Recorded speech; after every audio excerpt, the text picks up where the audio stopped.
What's going on? This is Grandson, just signing some records ahead of my sold-out show in Chicago. I'm going to tell you about a crazy tour story.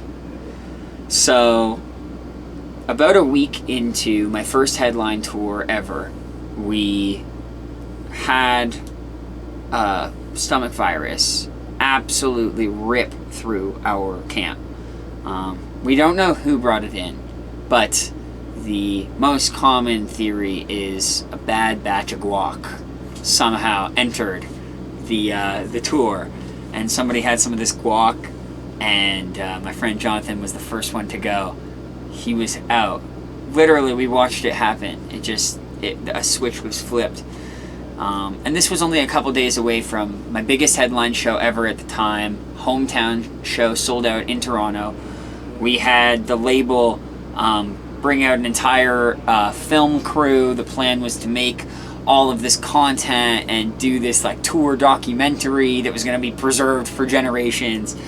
And the day of the show, we wake up and half of our touring party is uncontrollably exploding out of every hole that you can think of. And somehow I was spared in the middle of all of this. But literally mid-show, people were coming off stage to throw up. The drummer, if you see any videos of David from that show, the funniest thing was a lot of the comments were like, your drummer barely doesn't even hit hard, when he's really the hardest drummer I've ever met.